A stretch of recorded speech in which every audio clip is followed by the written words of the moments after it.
everyone. My name is Jabrin, and I just took cold medicine because I'm still sick, and also I'm experiencing some major heartburn right now.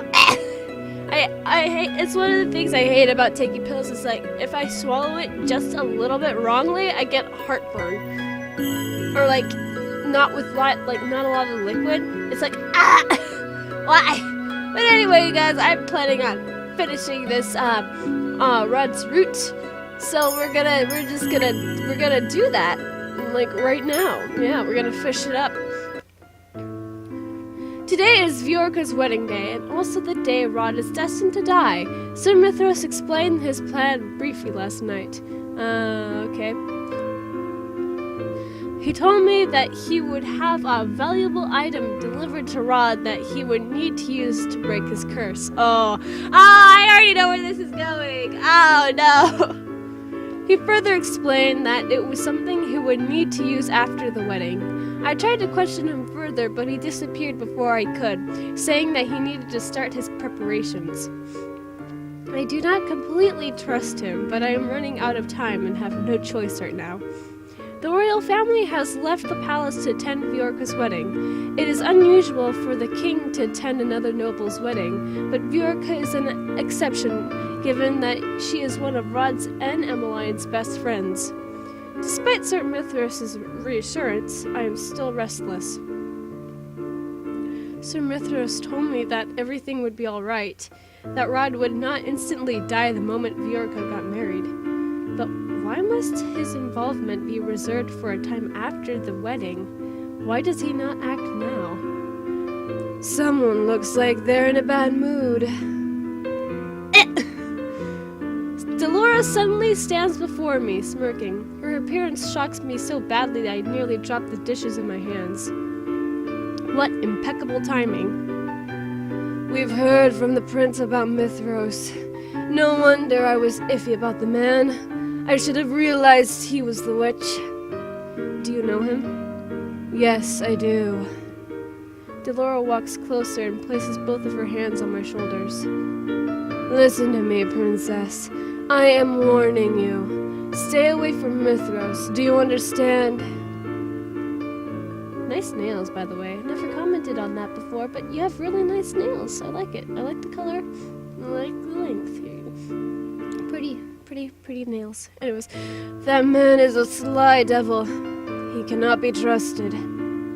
I take a deep breath to still my rapidly beating heart.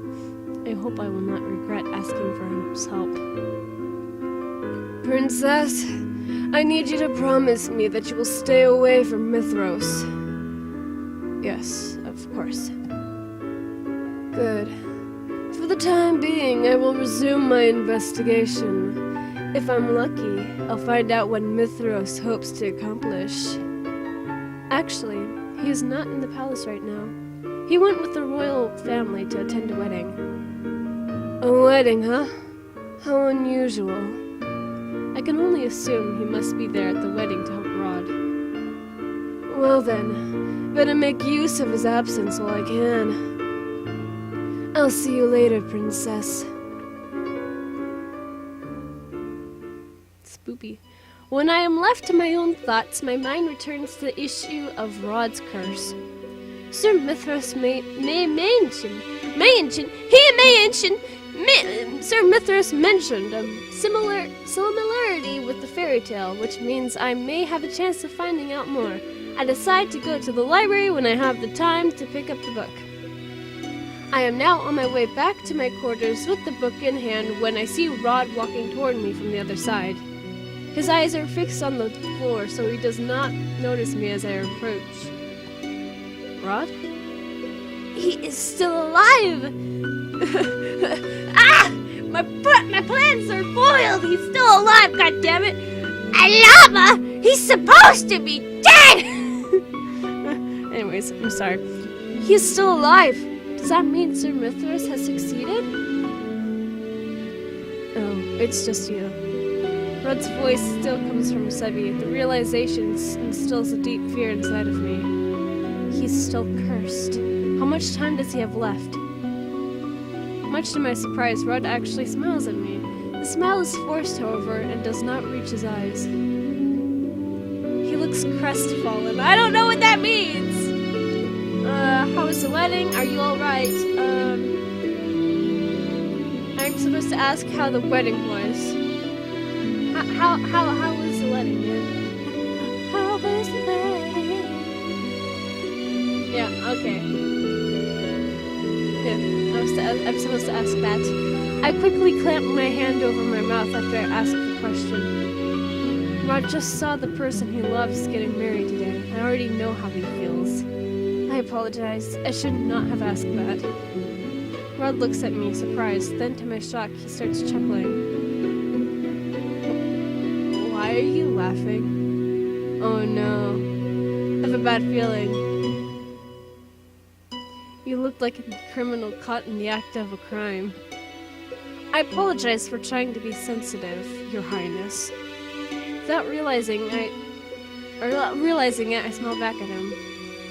It looks like Rod has finally learned to converse with me normally. I hope this will not be the last time I see him smile like this. I have a bad feeling that that's not Rod! I have a very bad feeling about that.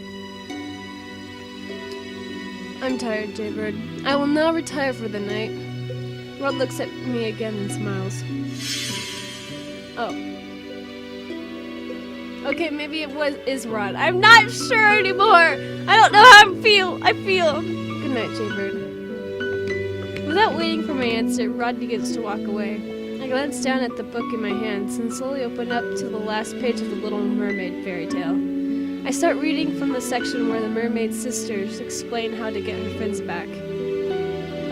I knew it! Take this knife. Before the sun rises, you must plunge it into the heart of the prince, and you will be a mermaid once again. The book falls from my hands and collapses to the floor. I stare at it, dumbfounded.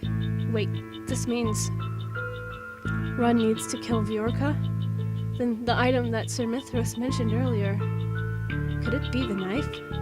I need to find him! I turn and start running in the direction of Rod's room in hopes that I will still be able to catch Sir Mithras there. When I come to the end of the hallway, however, it is not Mithras who stands by Rod's door. Emmeline? Look at her! Her eyes are so dead inside. What happened?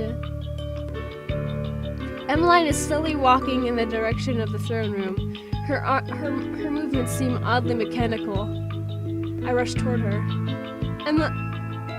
Princess Emmeline. Where are you going? Must go to Rod. Why is she going to the throne room? Rod is back in his room. My eyes catch on something shining in Emmeline's hand. Oh!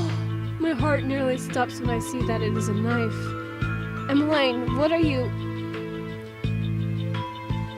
If he kills his beloved with this blade, his curse will break and he won't die. It is as if she is in a trance. Clearly! She is! Look at those eyes! They're dead inside. Is this Sir Mithras doing? Is she under one of his spells? Probably. Emmeline! Snap out of it! Emmeline starts walking again, ignoring me. When I try to approach her again, thinking to steal away the knife, a shadow suddenly comes to stand between us. Ah, it's you! Varg lives in front of me, smirking. Where did you come from? Let me through, Varg. No can do, princess. Don't you want to save the prince? I look at Emmeline, who has not even turned to glance at us. I glare at Varg, who is still standing in my way, grinning. Step aside, Varg. Ah, feisty. You are far more interesting, princess, than your stepsister. You are far more interesting, princess, than your stepsister. I tried to sidestep, but Varg follows my motions. I try again and again, but he just thwarts my progress. He holds his hands up in the air, eyebrows raised. How can you tell if his eyebrows are raised? His eyebrows are covered by his mask! What?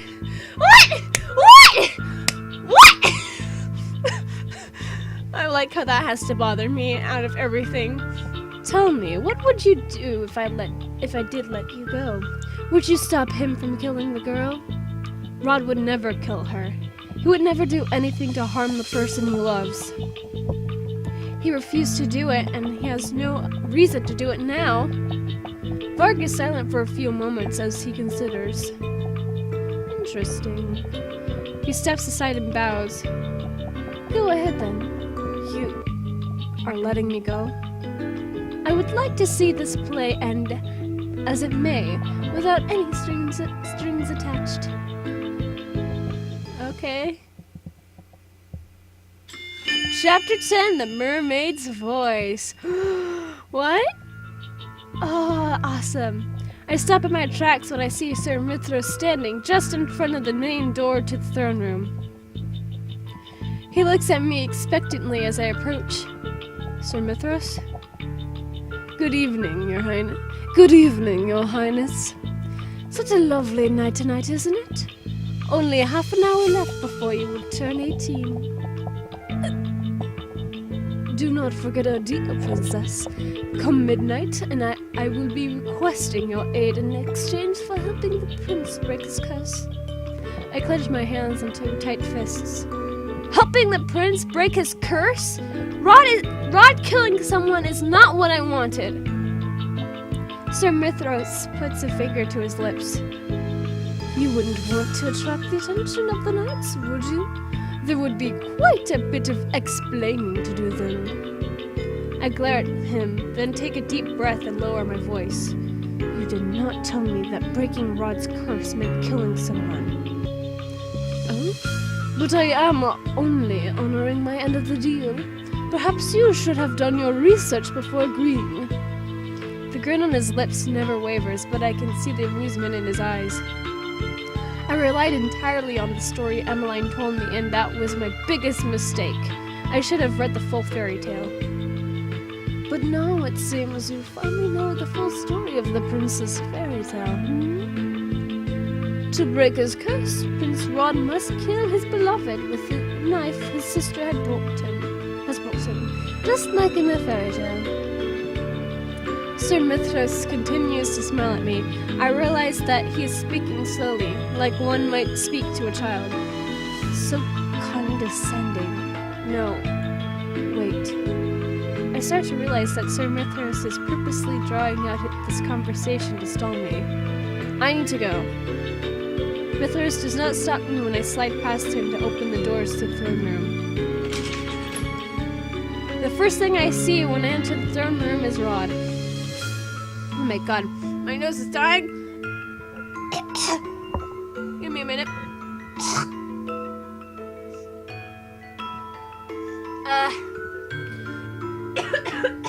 I'm dying. It's a fun activity for everyone to do. The first thing I see when I enter the throne room is Rod. He is standing in the middle of the area with Emmeline in his arms. What? Is she alright? Rod gently places Emmeline on the throne. He leans down to look more closely at her sleeping face, then reaches down to take the object in her hand before he faces me. I can see the metallic glimmer in his hand and know that he is holding the knife Emmeline brought with her. Where did she even get this knife? Is he holding the knife? Nope. He pauses to stare at it, then turns suddenly, his eyes widening at some sight in another part of the room.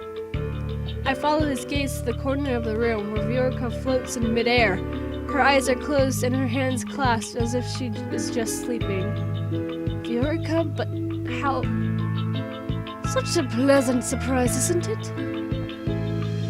Sir Mithras walks into the room with his hands clasped behind his back. You! Good evening, Your Highness. Is this your doing? Sir Mithras just smiles at him pleasantly. Rod only glares back at him. Guards! Sir Mithras clicks his tongue and chuckles. My apologies, Your Highness, but no one will be able to hear you no matter how loud you shout.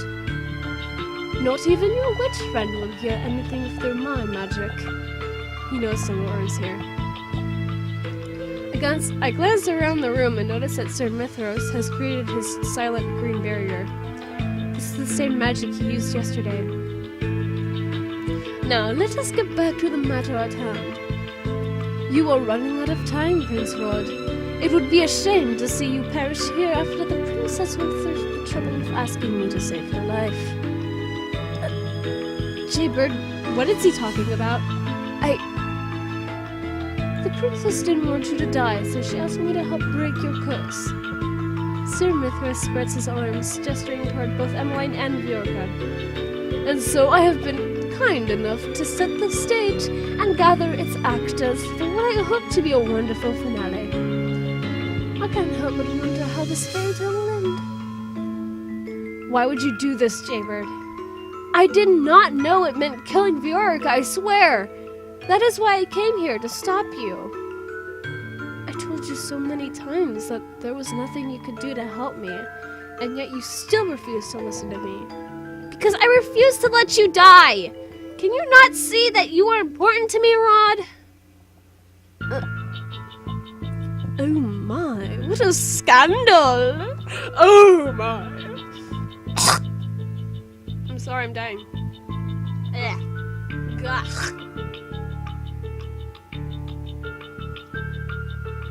Nasty. I feel so nasty. I'm sorry, you guys. I can't help it. I'm sick and I'm dying. Jaybird. I turned to Sir Mithras and stared daggers at him. I asked you to help Rod. Why did you have to involve Emmeline in this? It was a necessary requirement that the princess be the one to give him the knife, Your Highness. It was, after all, the mermaid's sister that brought her the knife to kill her beloved. So that's how she knew about all of this. She came here crying and begging me to break my curse because she didn't want me to die. I almost wanted to do it. But I could never kill someone. That is why I will always refuse to break my curse, even if I really want to live. But perhaps I miscalculated. Ah well, this can be remedied. Sir Mithras waves his hand. His fingers begin to glow subtly with magic. Oh no, what are you gonna do? What are you... Rod! Faint green glow surrounds Rod as he doubles over. What are you doing to him? What I should have done to begin with. The witch who cursed him said that he must do this of his own accord. But seeing as he refuses, I'm going to have to bend the rules slightly. Oh no, look at his eyes! He's dead inside! No! No, Rod, no! No. Rod, no. Sorry, I'm just putting my phone away because I don't think I need the guide anymore. Yeah, I don't need the guide anymore. Let me just turn off my phone. Anyways, Rod stands abruptly and begins walking toward Viorka. The knife in his hand glistens beneath the patches of scattered moonlight in the room. Princess, he's going to kill Viorka! Stop this, Sir Mithras! Where's Delora when we need her? I run toward Rod and wrap my arms around his waist in an attempt to stop him, but whether through magic or his own strength, he continues onward. I end up being dragged behind him. Rod, snap out of it! Rod! I must kill her. His gaze is so glassy and his words are so mechanical that he sounds nothing like himself. No! Mithras, stop this! I am ending our deal! My apologies, Your Highness, but not even I can dispel my magic once it has been casted. It will only fade of its own volition once what needs to be done has transpired. That, or perhaps, in the most unlikely circumstances, the prince will simply shake the spell himself. Though Mithras' words are apologetic, his expression is anything but. In fact, he looks amused by it all. Not so fast! I said Delora. Or, not so fast. A crimson ball of light rushes toward Mithras. He waves his hand through the air and is barely able to conjure a shield to protect himself from Delora's magic. Delora! It wasn't exactly easy to find you all, especially with the silencing spell. Such a nuisance. That is not important. Help me stop Rod. Frost slowly peers beneath Rod's feet. It spreads up his legs, freezing him in place. I sigh with relief as I collapse onto the floor. My arms are sore with the effort of trying to hold Rod back.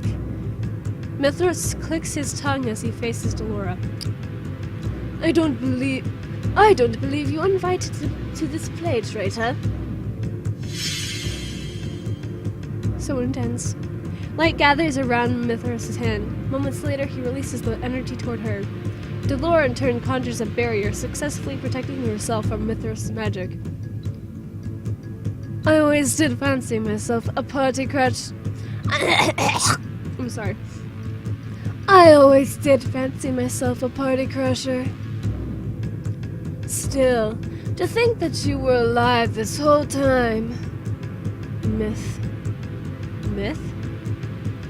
His real name. He is one of the Tenenbaum-bearer's servants.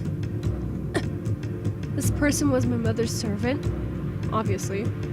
Allow me to correct you. I am her only faithful servant. I am nothing like that ungrateful bastard who betrayed her to the fairies. Who is he talking about? Well, whatever it is you're planning, forget about it. There's no way we're letting you get away with it. Oh? Well, do try your best. But first, a reminder.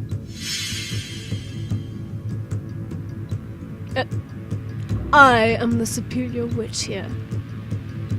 Energy crackles in the air as sparks begin to form around his hand. The spell is taking longer than his other spells. I notice Delora's worry moments before she's able to cast a shield on herself. This is not good. Mithras releases the bolts of lightning in Delora's direction. Oh, fuck! Jesus Christ! The impact causes both the shield and the ground to shudder. Delora! The smoke clears and miraculously, Delora stands unharmed. No sooner has a sigh escaped my lips than another frightening sound echoes across the room. There's a loud crack, and I realize that it is coming from Delora's shield. Everything after that happens in a blur. Delora is still trying to hold the shield up when Mithras casts another spell at it. It shatters and the magic seeps through and hits her directly. Delora! Really now? Have you forgotten the most important lesson in defense magic? Always conjure another shield after being hit by a powerful spell. Or, I do apologize. Perhaps I did not give you enough time to cast another shield? How thoughtless of me. Delora lays on the floor, unmoving. Delora! I'm not gonna be doing anything by yelling her name again and again. Jesus Christ, I'm not helping.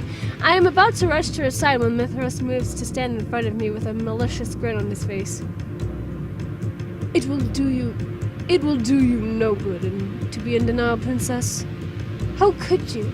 How could you hurt another witch? It is not a crime to destroy a traitor. He looks back at Delora with clear disdain. Then he sets his eyes back on me and raises eyebrows. It is foolish of you to try to stop this. You wanted this, and I will not allow you to renegade on our deal. I don't know what that means. The prince will break his curse and you will help me. Help you. Yes. I went to great pains to make sure Alcaster kept you safe just so you could repay me. You said that you made a deal with Alcaster to borrow the knight's assistance. And what would I need the knight's assistance for, dear princess? I never needed the knights. I just needed Alcaster to keep you safe. I would have gotten rid of him myself if I wasn't sure the king would eventually find me. So this whole time you were only trying to keep me safe. To use me? Use is such a simple, ugly word. Remember, I just want you to help me. Princess! I turn around and realize that Dolores' spell on Rod has faded and that now he is only a few feet away from Viorica. Rod! I force myself to run toward him as fast as I can manage. I will not let you kill anyone. I do not know what I must do to stop him, so I do the first thing that comes to mind. I put myself between Rod and Viorica just as he is about to plunge the knife into her. Princess! Oh no! Oh no! I've been stabbed! Oh! Oh wait, I'm gonna do Princess! Just to make sure I didn't miss anything. Okay. I just want to make sure I didn't miss any text here. My body is racked up with pain the moment the blade sinks into my shoulder. I collapse to the floor and hold on to my injured shoulder. I can feel my blood seeping between my fingers. You fool! You could have easily been killed. I do not care. I love Rod and I would never let him do something that he would regret for the rest of his life. I cringe. Tears cloud my vision as the pain worsens. Jaybird! I feel Rod's arms around me as he cradles me to his chest. I look up at him to see that his eyes are fixed on my bleeding shoulder. Rod looks at me with anguish. He grabs a handkerchief from his pocket and presses it to my shoulder. I can't believe I did this.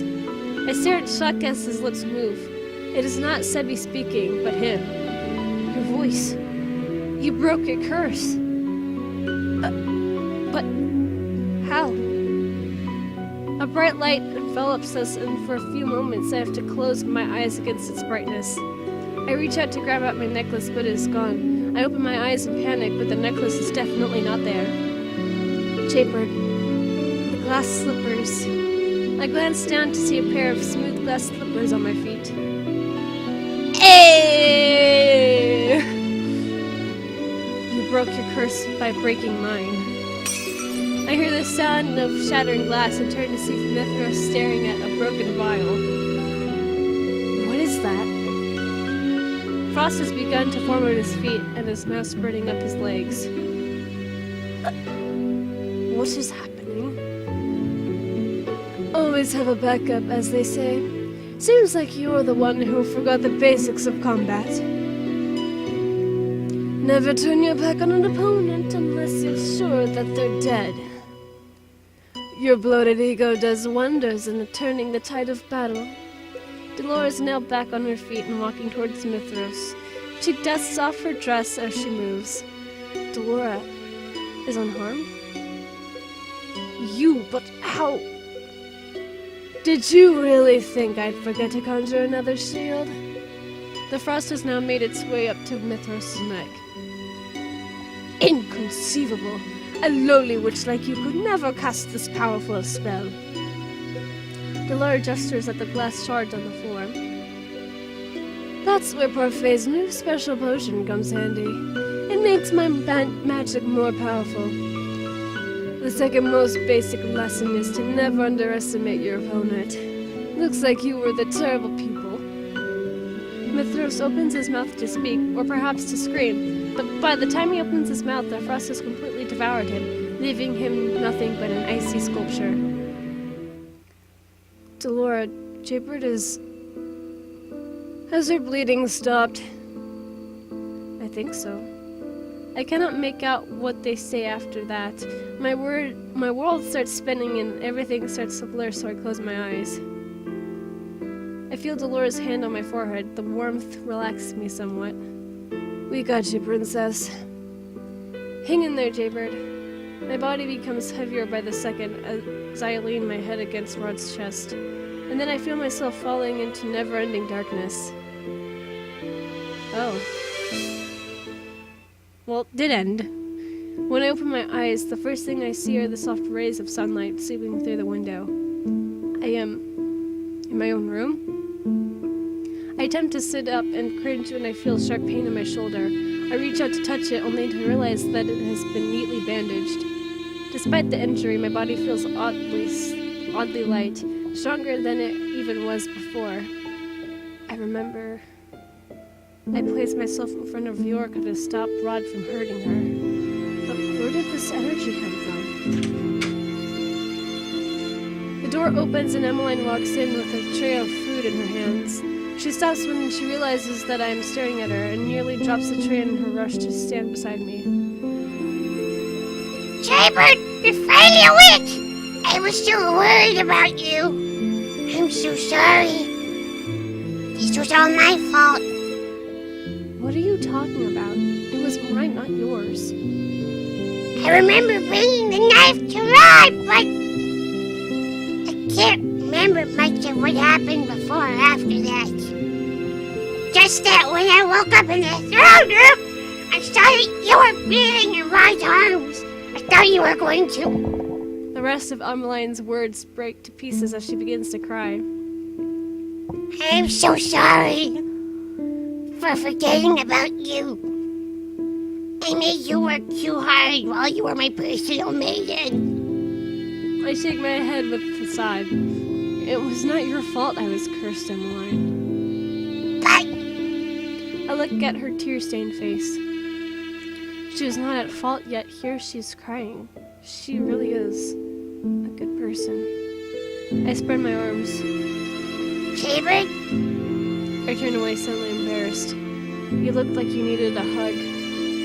Emmeline stares at me for a few moments. I am about to reconsider when I suddenly feel her arms around me. I'm so happy. I hug her back and stroke her hair. I cannot help but smile at the warmth that spreads my chest. Thank you. Emmeline pulls back, her face full of concern. What will happen to you and Rod now? I saw how close the two of you got. And I saw how Rod looked at you last night. Wait, last night? So today is my birthday and the day that I become the bearer. Is that the reason I feel so strangely energized? Oh! Emmeline walks up to one of my doll shelves and picks up the doll she had placed there months ago. Happy birthday! I meant to give this to you earlier as a surprise before you were cursed. Anyway, I know it's not as pretty as the other dolls from your collection, but I hope that you like it. It is beautiful. Thank you. I take the doll in my arms as a knock sounds on the door. Come in. Is it a Rod? It's a Rod! Hey! The door opens and Rod steps inside, his eyes widening when he sees Emmeline. Oh, I was just about to leave. Emmeline slides off of my bed and heads for the door. But before she closes it, she turns to us once again. I know how complicated this will be for the both of you, but I want you to know that I will support you. Aww.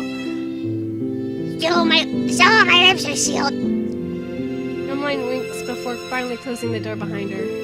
Wow, thank you. There is an awkward silence in the room before Rod approaches me and sits on the edge of the bed. How are you feeling? It still hurts, but I will be fine. What's wrong? I am just not used to hearing your voice from your lips. Oh. But I see that you still have Seti with you. I've grown too fond of him to completely set him aside. He's helped me through a lot. I can't read his thoughts anymore. There was never any need for you to do that in the first place. Is that so? Rod shakes his head and sighs silently. So, what happened last night? How is it that you were able to break your curse? You did not kill Viorka.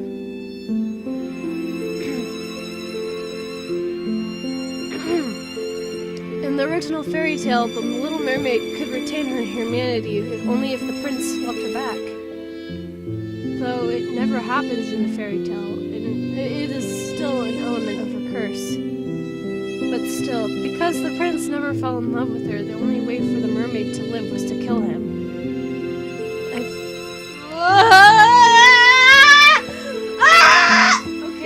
I fell in love with you unknowingly.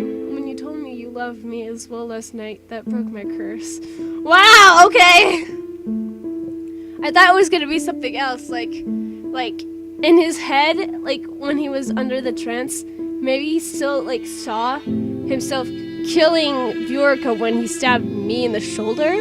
So then it was like loophole. He thought he killed Viorica, but he didn't when he stabbed me. And then only when he stabbed me did the, magic spell fade off of him, and he realized, oh, I stabbed her, but curse is already broken. There you go. But no, okay. I guess this makes more sense. I don't know. I feel my cheeks turn warm. Rod coughs, his own cheeks flushed. So there you have it. The Little Mermaid never had a fairy tale ending, but I did. I never had to kill Viorica. But because my curse started with Viorica, I assumed it had to end with her too. Turns out that the person I loved just needed to love me back. I was mistaken. I never needed to be Viorica. I see. We stare at each other for a few moments, the awkward silence returning. I change the subject as quickly as I can. What became of Sir Mithros? Delora brought him back to Lady Parfait. She is the one who will properly punish him.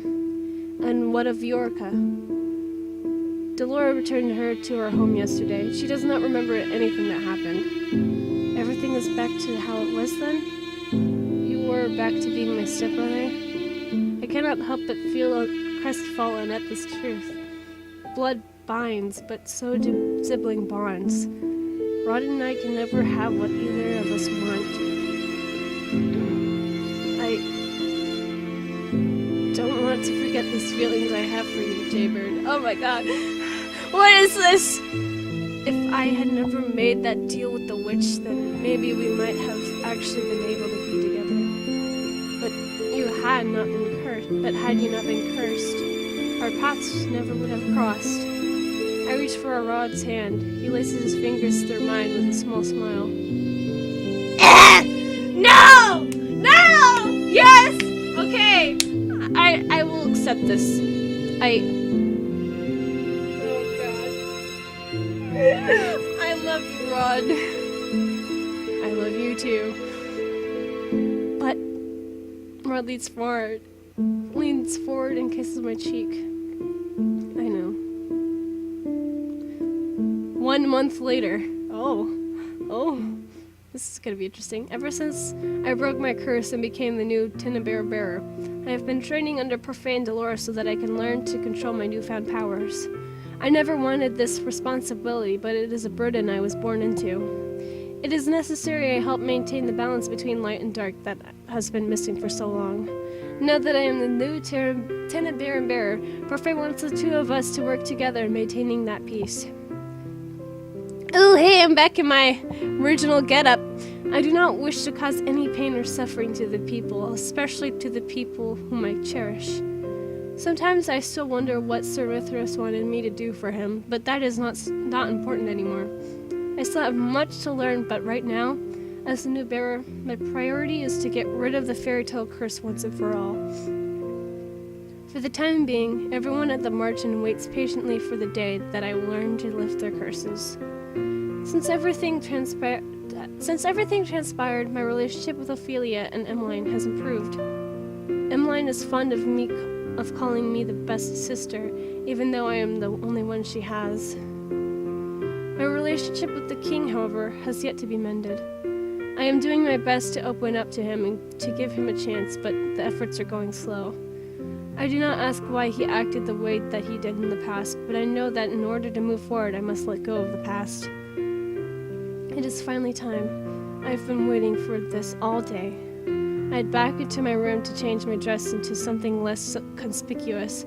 Afterwards, I head out into town and into the forest for my designated meeting. It is a relief that the king allows me to leave the palace on my own. I would not have been able to come here with the guards.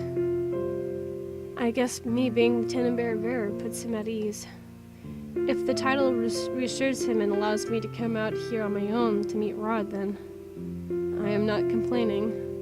Rod still uses the secret passage he has always used to sneak out of the palace. Emmeline knows about our secret meetings and helps cover for our disappearances if necessary. It makes me happy that Emmeline approves of our relationship, that we do not have to keep it secret from absolutely everyone. At first, Rod and I both attempted to keep our distance without making it seem too obvious to everyone around us. Though Ophelia seems to suspect something is going on between the two of us, she has not asked questions. Emmeline was not happy with our decision. What? She said she felt terrible that we would be forced to let go of something so precious on account of our titles. She was right. More than that, it was difficult for the two of us to deny our feelings for each other. In the end, we came up with a solution, even if it is temporary. We decided to secretly meet up in the forest every once in a while so that we could be together without any pretenses, even just for a little while. When I catch sight of Rod, I run toward him and throw my arms around his neck. I feel Rod snuggle his face into the crook of my neck. Oh, boy! Oh, boy, what? Boy! Sure, may I have this dance? Okay. Oh, what? Oh, hey! Oh, hey! Oh, what? I take Rod's hand and began dancing. Okay, well, never. We don't care about that. We're gonna take a screenshot because that's what we do around here. That's what we do. That's what I do. You don't do anything but watch these videos, if you even care enough to do that in the first place. But this is what I do. This is my life. This is my livelihood. I take Rod's hand and began dancing to a silent song. The first time I danced with him, it was to prove a point. It was when neither of us even liked each other. I remember this as I stared at him. What, is there something on my face? I was just remembering how much you hated me back then, and now, here we are.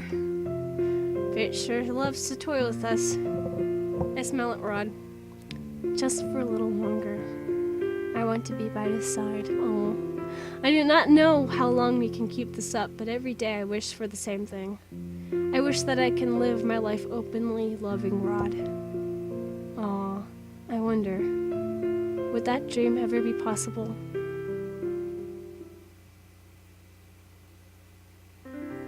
Hey! There we go, folks! Wow. That was good. See, I love this game. It's so, all the routes so far, they're all so different from each other, and I love that. Like, it's not like Seduce Me the Otome, because Seduce Me the Otome, you get basically the same story, but with just changing out the different characters, and then maybe, different stuff for those individual characters, but it's like, same story over and time again. But this, you get to, first time we were doing it, first one, Karma, it was completely different from this. I mean, the plot was still the same, sure, but the story was completely different in that it was like, we weren't living at the palace, we were living over in the Marchen, and we were doing not maid stuff, but like cleaning up over there and all that kind of stuff. And then in this one, we do it differently. We lived at the palace. That's what I like. I like about it. You can actually explore different areas a part of this game. That that's what I appreciate about this game, especially since it's free. See, this is a good example of a good free game. Like, I will recommend this game to anyone who wants a good free-to-play dating sim. This one is good because again, it's the same concept with the curse stuff all throughout, I'm guessing, but you get different stories in that, and that's like, I really appreciate it. It's not just copy paste with like interchanging different characters' names. That stuff is like, it's like it has more replay value, is what I'm saying, I guess. But yeah, So yeah, that was Rod's route. And next episode, I will be doing Rumple, because that's what you're supposed to do. You're supposed to go for Rumple, and then what's it? Hey, nice. Now we got the my two boys here, and then we're going for Rumple next, which is this dude right here, because the yarn and the gold. So yeah, and then because we have to do Rumple next, because we can't do Waltz or Fritz until we do Rumple, because you have to do all these first, because if you don't, you don't unlock it. You have to unlock this by doing all these. So that's what I'll be doing, and then of course we'll be doing